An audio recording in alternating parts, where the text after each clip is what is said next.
Howdy there, Nerevar. It's about time I gave y'all a lesson on the critters of Morrowind. We'll kick things off with one y'all might be familiar with, the Guar. Now, Guar are them big old bipedal reptiles you'll find right here in Morrowind and down in Black Marsh. They're the main herd animals around these parts, and usually ain't looking for trouble. What sets them apart is their endurance and smarts. Folks mostly use them to carry heavy loads and haul stuff around, and some even use them as mounts. The Dunmer folks, well, they tend to put their Saxhleel farm tools in charge of looking after the Guar. Guars are real useful critters. They give us milk, meat, leather, and help us get from place to place, but when they're out in the wild, them wild Guars can get mighty ornery and territorial. Folks end up hunting them for their meat and hides. Ain't that something, Nerevar? Let's move on to them Alits, the omnivorous cousins of those Guar critters. You'll find these elites not just here in Morrowind, but also down in Black Marsh and elsewhere. And here's a kicker for you. They even made their way over to Valenwood, though they ain't originally from there. Them animal-loving folks in Valenwood used to import these creatures, but seems like a whole bunch of them broke free. Now, Alits are wandering all over them southwestern forests. Alits, they're solitary types, preferring easy pickings like sheep for their meals, just like Guar. They like to root around for grub to fill their bellies. When it comes to attacking, they go in for a good old-fashioned bite and don't let their size fool you. They can jump higher than you'd think. One thing to watch out for, though, is they carry a bit of a nasty something called ataxia, so best not get too cozy with them. As for their hide, it's tough as nails, and the meat, well, some folks find it chewy, but it'll do in a pinch. Let's mosey on over to the Kagouti. These here Kaguti, they're quite the sight to behold. They sport them large tusks and thick crests on their heads. And when it comes to teeth, they ain't skimping. Some of these fellas even grow second or third pairs of fangs as they get older. Now, just like them Alits, Kaguti usually prefer their own company. You'll mostly find them traveling solo, except when there's a family, a real good food source to be had, or, well, the old mating season when they might gather in quite the numbers. Now, here's a bit of a twist. Even though the males are often bigger and more colorful than the females, they ain't exactly the dominant ones when it comes to courtship. In fact, they might even get themselves a nibble if they try to share some grub with their partners while courting them. But when push comes to shove, them males will defend them smaller gals if there's any trouble brewing. And once the courting's done and the ladies have laid their eggs, it's the males who stick around to hatch them and raise the young'uns. Amongst themselves, males mostly avoid brawling and prefer to do a bit of posturing to mark their territory and claim their harem. They make a ruckus with their loud calls, especially at night. But mind you, sometimes things can get real ugly. And they do get into bloody scuffles every once in a blue moon. When it comes to other critters during that lovey-dovey time of year, both males and females can get downright ornery. They ain't too fond of intruders, and if you get too close, they might just give you a toss in the air for good measure. These Kaguti ain't picky eaters either, gobbling up anything that fits in their mouths, whether it's plants or unfortunate victims. Hold on to your hat, Nerevar, because we're heading into Durzog territory, and these critters are a whole different breed. Durzogs, also known as sludge puppies, ain't nothing like them other creatures we've been talking about. They're carnivorous and look a bit like giant reptilian dogs.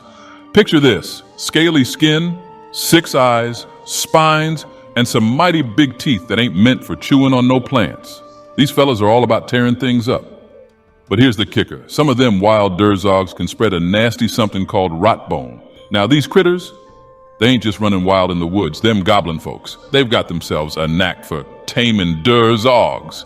They use them for hunting. But here's the twist. These Durzogs can be just as smart as their handlers, maybe even smarter.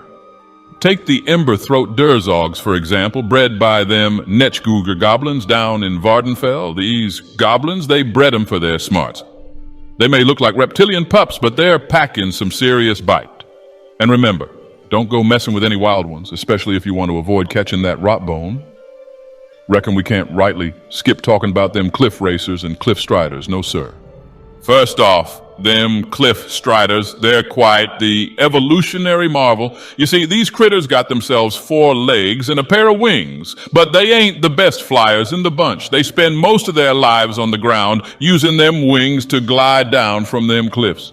Now don't let that fool you, because despite their aerial challenges, they're mighty successful predators. These carnivores, they ain't too picky about their meals and gobble up just about anything, be it wildlife or folks like us, man and mirror. And when it comes to their young'uns, they call them cliff skippers, and them little rascals hatch from giant nest piles. Surprisingly, despite their fierce nature, some folks in Vvardenfell admire them and even tame them as pets. Ain't that a head-scratcher now? Let's switch gears to them cliff racers. These critters, they're all about the sky. Got themselves a pair of wings, and they're expert flyers, showing how they take into the air, like a fish to water. But here's the kicker. They're downright aggressive. If they catch sight of you, you better believe they're going to come after you. They got good eyes on them and can track travelers from a distance without them ever knowing. So you might end up with a whole swarm of them buzzing around if you ain't careful. You might be surprised to hear that in Morrowind, it ain't just reptiles and winged critters that rule the roost. Nope, it's them bugs that take the cake, especially them ash hoppers. Now, these ash hoppers, they're some moderate-sized insects you'll find in Vvardenfell, Solstheim, and the Sistrus Archipelago. They got a hankering for the hot stuff, thrive in them volcanic spots, and seem to fancy the heat something fierce. And believe it or not, these little buggers even made their way into the Deadlands where they're right at home. They've become as common as a tumbleweed in a desert there. You got the amber ash hoppers, born and bred in the upper ashlands and around Red Mountain. Folks even take them in as pets because they're low-maintenance critters. Then there's them deep moss ash hoppers, native to the fungal forests and coastal marshes down in southern Vvardenfell. They got these fancy green carapaces. And the buoyant armigers reckon them as their mascot bugs. Must be something about that green that tickles their fancy. Here's the twist, Nerevar. Them ash hoppers up in Solstheim, they ain't too keen on travelers. They can get downright hostile, unlike their more easygoing cousins down in Vvardenfell, so you best keep your wits about you when you're dealing with those Solstheim ash hoppers. Let me spin you a yarn about them Kwama critters. These here are some sizable insectoids that make their homes in underground colonies, just like them oversized anthills you might have seen. At the very top of the pecking order in these colonies is the queen herself.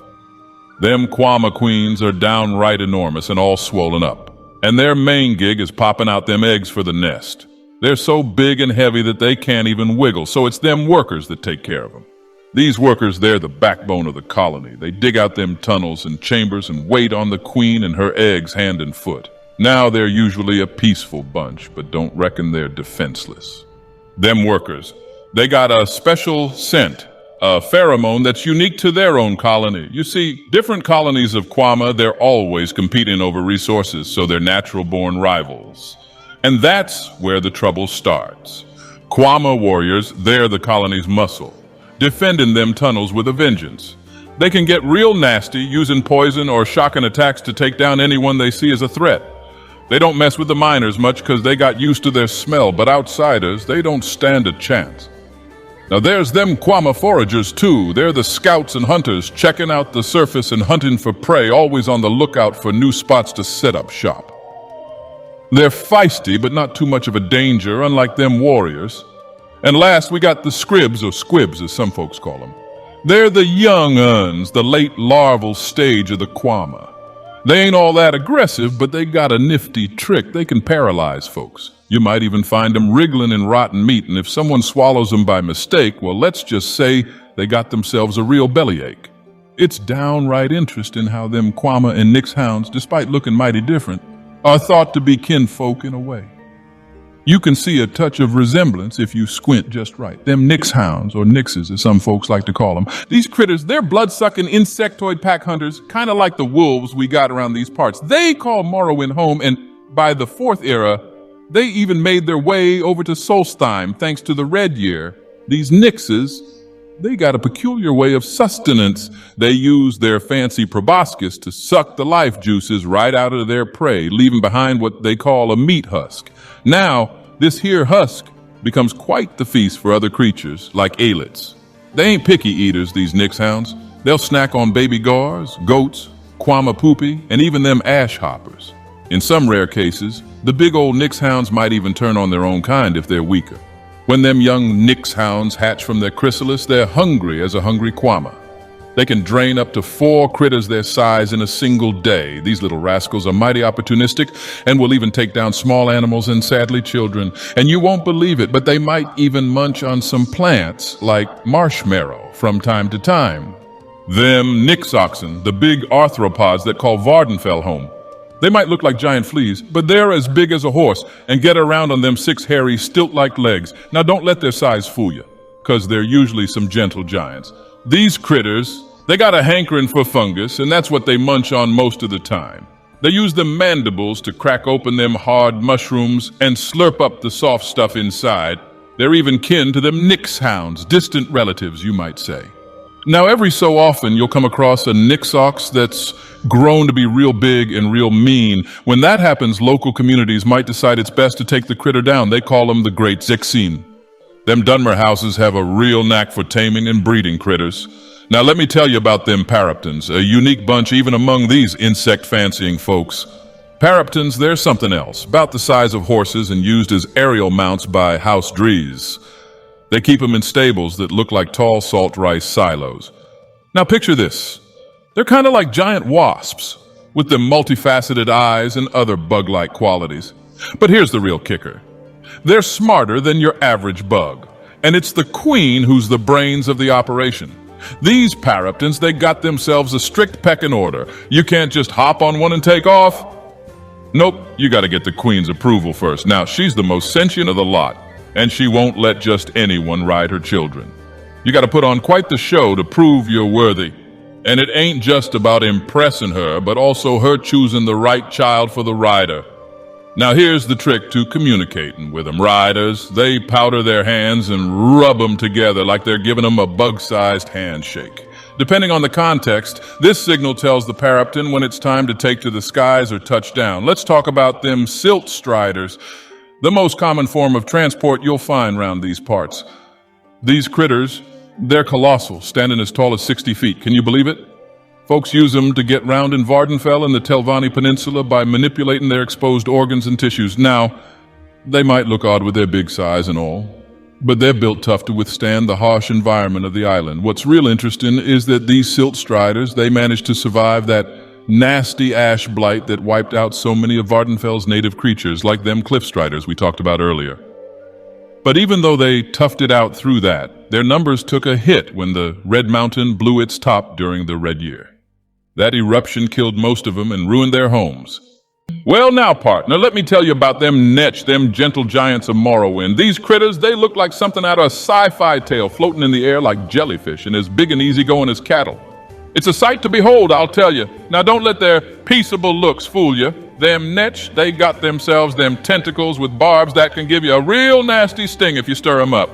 Young ones, them adolescent Netch, they go by calves or netchlings, and they look a whole lot like them female Netch, them Bettys. Now them males, them bull Netches, they're the big boys in town. Bigger than them Bettys, but them Bettys, they can get a mite touchy and easier to rile up. Normally Netches, they're a peaceful bunch, but they'll put on their spurs if you mess with their territory, especially when it's breeding season. Now here's a twist. Them Betty Netches and the calves, when they feel threatened, they start pumping out pheromone oils. They get them bull Netches all riled up and mad as hornets. As for their grub, well, they're herbivores, munching on the local plants and such with their chitinous beaks. And that, Nerevar, wraps up this here sermon. Don't you forget to honor the 6th house in the tribe unmourned by raising your thumbs high, subscribing to my sermons, and leaving your thoughts down yonder on this parchment. A tip of my hat to my fine patrons, Connor Runda, Tanya Davis, unoriginal username, Janelle Rambo, Silky Johnson, Vadim C, Zenobia Wolfmoon, and Sov Dark. Y'all make this sermon possible. Until next time, partner.